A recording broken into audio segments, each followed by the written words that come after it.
हम आते हैं राष्ट्रीय एकता फाउंडेशन पे। ये अन्य संगठन, अब हम आते हैं राष्ट्रीय एकता फाउंडेशन। जैसा कि लोग बोलते हैं जिनकी छोटी सोच होती है वो छोटी ही बात करेंगे। तो जैसा कि लोग बोलते हैं कि सदस्यता लेना ठगना है, तो सबसे पहले कोई भी व्यक्ति जिसको हमने ठगा सदस्यता ली, ठीक है ना। ये मेरा जन्म सिद्ध अधिकार है, संगठन चलाती हूँ, मैं सदस्यता ले सकती हूँ, सदस्यता शुल्क कम ज़्यादा ले सकती हूँ, उस पर मुझे कोई भी प्रतिबंधित नहीं कर सकता है। ये संस्था का निजी फैसला रहता है।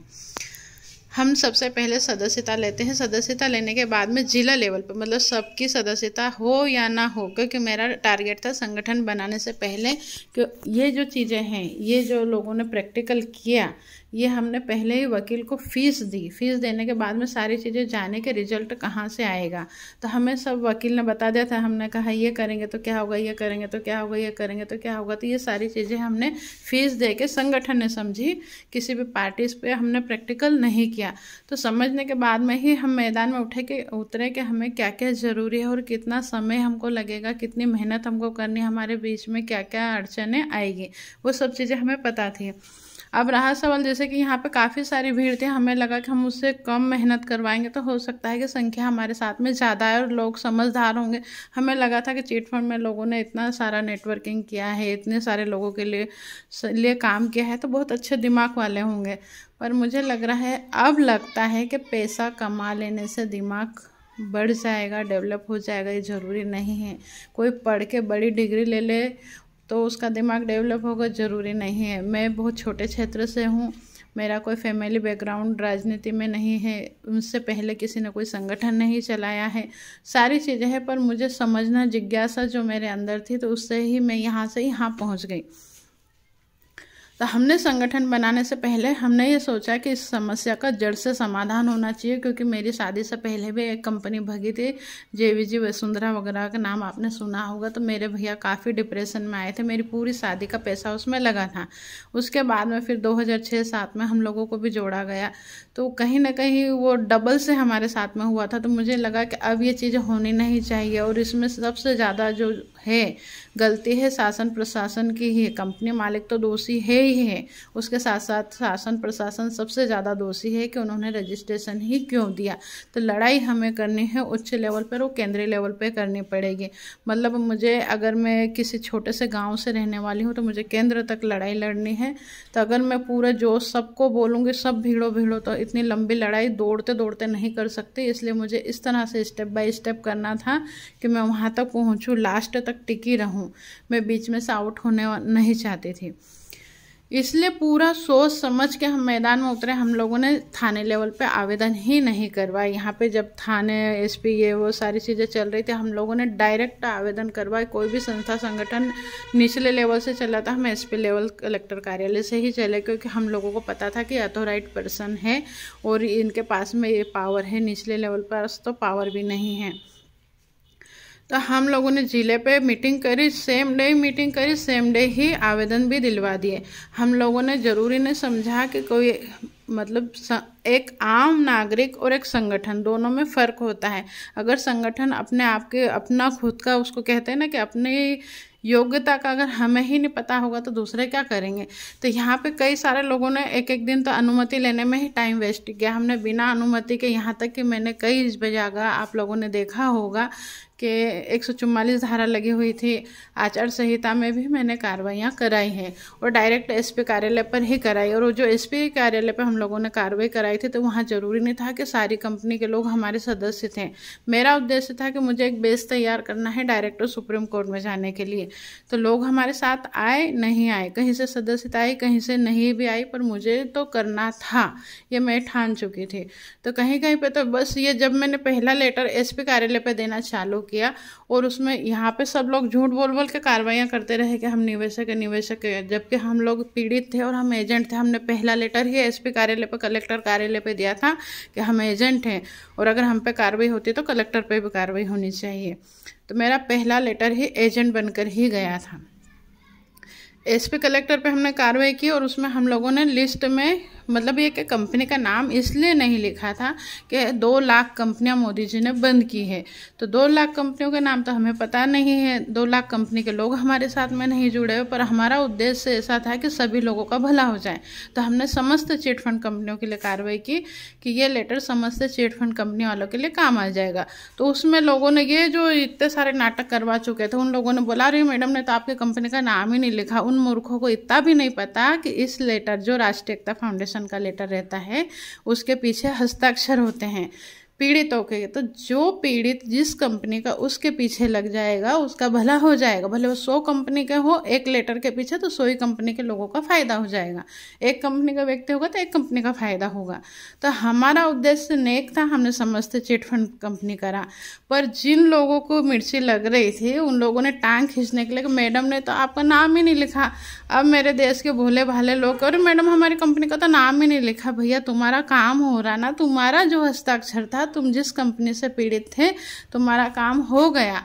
अब उसमें कंपनी का नाम लिखें या ना लिखें, क्योंकि उनकी सोच, वो तो बेचारा डेवलप ही नहीं है, मासूम बोल सकते, मैं तो बच्चे जैसा समझते, जिनको नहीं समझ में आता। पर कुछ जो शातिर लोग हैं जिनको सिर्फ कमियां ही खोजनी, तो उन्होंने यहाँ पर भी टांग खींची। दूसरी चीज़ कह रहे हैं कि आप एसपी कार्यालय पे, कलेक्टर कार्यालय पे एजेंट बन के जाओगे, तुम्हारे खिलाफ कार्रवाई हो जाएगी। राष्ट्रीय एकता फाउंडेशन के साथ में जिन लोगों ने भी एजेंट बन के कार्रवाई की, उनको समस्या आई, उन लोगों ने वापस से आवेदन दिए और निवेशकों के खिलाफ भी कार्रवाइयाँ करवाई हैं। निवेशकों के लिए लड़ रहे हैं, पर हम सुरक्षित रहेंगे जब तो हम निवेशकों के लिए लड़ पाएंगे। यदि हम ही सुरक्षित नहीं रहे तो हम निवेशकों के लिए कैसे लड़ेंगे। तो जो काम यहाँ पे एफआईआर कर रही थी वो काम हमारा ये लेटर कर गया। ये इतनी सारी जो थी ये हम लोगों ने नहीं करवाई, हम डायरेक्ट यहाँ गए थे। इसके बाद में जैसे कि मान लो यहाँ पे आप ही को जाना पड़ा, सब जगह हर एजेंट को यहाँ पे दौड़ना पड़ा, तो फिर यहाँ पे संगठन का क्या पावर था। यहाँ हमने बोला कि भैया आपने यहाँ पे कार्रवाई की, अब आप यहाँ रुको, आप हस्ताक्षर करके दो, हम प्रदेश की कार्रवाई करेंगे, आप हस्ताक्षर करके दो, हम लोग केंद्र की तैयारी करेंगे। पर एसपी, मतलब ये है कि हमें पता था कि किस अधिकारी से कितनी कार्रवाई करने के बाद बात मनवाई जा सकती है। यहाँ पे लोग एक जिले के भी थे तो भी यहाँ पे जाके ना नाटक करने लगे। हमें पता था कि हम यहाँ पे प्रदेश पे, जब हमें प्रदेश सरकार से कोई बात मनवानी है तो हमें प्रदेश लेवल के लोगों के करनी पड़ेगी। तो हमारे साथ में संगठन में अन्य जिलों के लोग नहीं थे, पर हमने कुछ जिलों पे जाके कार्रवाइयाँ करी जहाँ से हमारे सदस्य भी नहीं थे, पर हमें हमारी बात यहाँ मनवानी थी, इसलिए फिर हम लोगों ने जिले पे। तो ये व्यक्ति तो मेरे साथ दूसरे ज़िले पे नहीं गए, दूसरे ज़िले पे मेरी पहचान नहीं थी, कुछ भी नहीं था। इनको बोला जरूर था कि आप लोग वहाँ पे प्रचार प्रसार कर दें, पर ये जो गलती से भी आ गए थे, इन लोगों ने इतनी टांग खींची कि ये लोग प्रचार ही नहीं कर पाए, बस खुद का फायदा कर लिया फिर बैठ गए। जैसे तैसे करके भी संगठन ने यहाँ तक पहुँचे। यहाँ पे जो कार्रवाइयाँ की तो इन लोगों ने, हमने सिर्फ हस्ताक्षर मांगे थे कि आप हस्ताक्षर दे दो, तो यहाँ के लोगों ने अरे नहीं कुछ नहीं होगा, कुछ नहीं होगा, कुछ नहीं होगा। तो ये जो थोड़े से साथ आए थे ना गलती से, ये लोग भी हस्ताक्षर देने में डरते रहे। फिर भी जैसे तैसे मना मुना के हम लोगों ने ये कार्रवाई करी। तो जो कार्रवाई हमने यहाँ करी, लोग यहाँ से तो यहाँ तक पहुँच गए, यहाँ तक पहुँच गए। इन लोगों को भी जो बेनिफिट नहीं मिला वो हमको यहाँ से मिला। हमारे लेटर हर एसपी कार्यालय पर उतरे।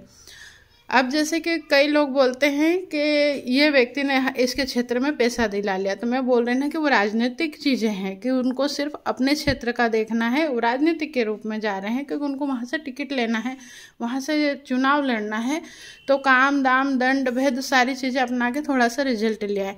बाकी हमारा उद्देश्य था कि इस समस्या को जड़ से समाप्त करना। तो जब हम सीएम कार्यालय पर किसी भी सीएम के पास में गए तो वहाँ पे हमने भेदभाव नहीं किया। हमारे सारे एसपी पे समान लेटर थे, सभी सीएम के यहाँ पे समान लेटर थे।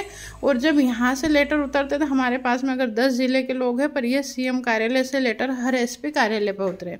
अब उसका बेनिफिट लोग नहीं उठा पाए तो हम क्या करें। लिखित में हमारे पास में सारे लेटर है और मेरे नाम जात है, मैं झूठ नहीं बोल रही हूँ।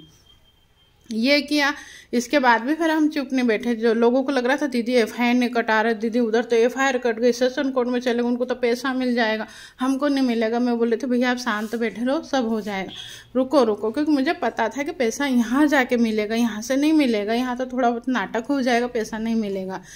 तब लोगों को इतना भड़काया, प्रेशर बनाने लगे कि नहीं हमारा तो होना ही चाहिए। फिर भी हमने यहाँ से लेके चलो केंद्र तक की भी समझाते बुझाते केंद्र तक की भी कार्रवाइयाँ खुद कर दी। क्योंकि मेरा था कि पैसा कोर्ट में से मिलेगा और या तो फिर केंद्र सरकार द्वारा मिलेगा।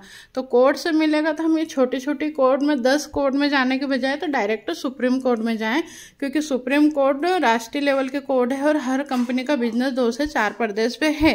ये हमारे वकील से हमने पहले ही जानकारी ले ली थी कि किसी भी कंपनी का बिजनेस अगर एक से अन्य प्रदेश पे है तो उसको एक न एक दिन सुप्रीम कोर्ट में जाना पड़ेगा। तो हमें लगा कि जब सुप्रीम कोर्ट में ही जाना है तो बीच में पैसा क्यों बर्बाद किया जाए, समय क्यों बर्बाद किया जाए। तो सोचो, जब इन लोगों ने बहुत पहले 2016 में ही यहाँ पे FIR सेशन कोर्ट में पहुँच गए और मैंने नहीं जाने दिया मेरे लोगों को।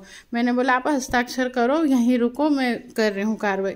संगठन लगातार कार्रवाई करके एक ऐसी सीढ़ी बनाई कि जो आपको ये सारी चीज़ें छोड़ के डायरेक्ट SP कार्यालय से ले जाके सुप्रीम कोर्ट में ले जा सकते, सीढ़ी बना दी। अब मैंने तो सीढ़ी बना दी, पर आप पहुंचोगे कब कि जब आप खुद चलोगे। तो अब होता है कि अरे पहले तो हमने बोला कि डायरेक्ट तो सुप्रीम कोर्ट में केस लगेगा, तो यहाँ से इन लोगों ने मजाक बना के रखा कि नहीं लगेगा और सब लोगों को नेगेटिव करने की कोशिश की। मतलब जो साथ आते हैं उनको भी नेगेटिव करने की कोशिश की। फिर भी सबके विरोध के बावजूद भी हमने कम से कम एक कंपनी का तो शुरुआत में केस लगाई दिया और कंपनियों के भी लगाऊंगी, पर एक कंपनी का लगा के दिखा दिया कि सुप्रीम कोर्ट में केस लगता है। अब सुप्रीम कोर्ट में केस लगने के बाद में हमारे वकील ने हमें बोला था कि 5 तारीख को में फैसला आ जाएगा, पर 5 तारीख के पहले केस रजिस्टर्ड होने के बाद में फिर लिस्टिंग होती है कि लिस्ट लगाने, मतलब यहाँ पे हमने प्रॉपर्टी सीज करवा दी, केस लगा दिया, प्रॉपर्टी सीज करवा दी। अब यहाँ पे लेने वालों की संख्या होगी तभी तो कोर्ट आर्डर करेगा ना। अब यहाँ पे लिस्ट ही लगने में अगर आप ही लोग 1-2 साल कर दोगे तो कोर्ट से हम क्या ऑर्डर करवाएं, किसके लिए ऑर्डर करवाएं, क्या मैं पैसा लूँ क्या, लेने वाले तो जाओ। तो उनको भी नेगेटिव, अरे कुछ नहीं होता, डायरेक्ट ऐसा होता ही नहीं है। तो अब इसमें गलती किसकी, संगठन की नहीं है। संगठन ने तो आपको शॉर्टकट में यहाँ ले जाके बिठाया। आप लिस्ट लगा दो, ऑर्डर नहीं होते हैं तो फिर आप बोल सकते हैं कि मैडम ने झूठ बोला है। ठीक है, वहाँ तक भी पहुँच गए। अब इसके बाद में फिर लोग बोलते हैं कि सुप्रीम कोर्ट से रिजल्ट नहीं आते हैं। तो मुझे भी पता है कि कई जगह पे सुप्रीम कोर्ट में ऐसा हो सकता है, क्योंकि मैं तो उसके लिए तैयार बैठी हूँ कि सुप्रीम कोर्ट से भी नेगेटिव रिजल्ट आ सकते हैं। अब आता है आंदोलन के बारे। देखिए, यहाँ पे मैं राजनीति में नील हूँ, यहाँ पे सब लोग राजनीति में कहीं ना कहीं इन्वॉल्व है, मैं यहाँ पे नील हूँ। नील होने का कारण मैं बताऊँ कि ये कंपनियां सब राष्ट्रीय लेवल की हैं, जितनी भी कंपनियां हैं सब राष्ट्रीय लेवल की हैं। और ऐसा तो है ही नहीं कि पूरे देश में किसी भी एक व्यक्ति के राज होगा और ये 1-2 साल में हो जाएगा। मुझे पता था कि इसमें समय लगेगा, तो हमें हर पार्टी का विरोध भी करना पड़ेगा, क्योंकि आप लोग देख रहे हैं कि हर कंपनी से पार्टी फंड में पैसा जाता है। तो हम अगर सरकार से मनवाना चाहते हैं तो हमें सरकार मतलब राजनीति से फ्री होकर ही लड़ना पड़ेगा। अब लोग सोचते हैं हम तो बीच आ रहे हैं दीदी, किसी भी राजनीतिक पार्टी का पल्ला थाम लेंगे तो हमारा खर्चा वो उठा लेंगे, वो तुम्हें जूते मारेंगे, तुम्हारे को यूज